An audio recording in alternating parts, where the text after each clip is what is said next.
Hello friends, இன்றைக்கி தக்காளி இல்லாமல் ஒரு கார சட்னி ஈஸியாக எப்படி பண்ணுறதுன்னு பார்க்கலாம். ஃபஸ்ட்டு வந்து ஒரு 5 காஞ்ச மிளகாய் சேர்த்து இந்த மாதிரி வறுத்து எடுத்துட்டு ஒரு 20 சின்ன வெங்காயம் சேர்த்துக்கலாம்.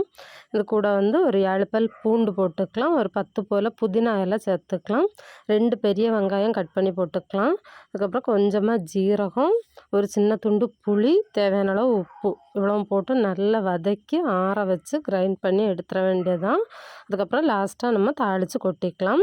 இன்றைக்கி பிரேக்ஃபாஸ்ட்டுக்கு வந்து இந்த ஸ்பாட் இட்லி இதுதான் இன்றைக்கி லஞ்சுக்கும் கொண்டு போனாங்க. ஹைதராபாத் ஸ்பெஷல். அதுக்கப்புறம் குட்டி குட்டி உளுந்து வடை, அதுக்கப்புறம் அந்த கார சட்னியும் தான். அப்புறமா வீடு கொஞ்சம் அலங்கோலமாக தான் இருக்குது எல்லாமே. இது வந்து அவியல் பண்ணி வச்சுருக்கேன். மீன் குழம்பும் இருக்குது அவங்களுக்கெல்லாம். அதுக்கப்புறம் பிள்ளைங்களுக்கெல்லாம் லஞ்சுக்கும் இது தான் இட்லியும் இந்த கார சட்னியும். காலையில் எனக்கு பிரேக்ஃபாஸ்ட்டுக்கு வந்து இந்த ட்ரை ஃப்ரூட் ஜூஸு. வீடியோ பிடிச்சிருந்தா லைக் பண்ணி சப்போர்ட்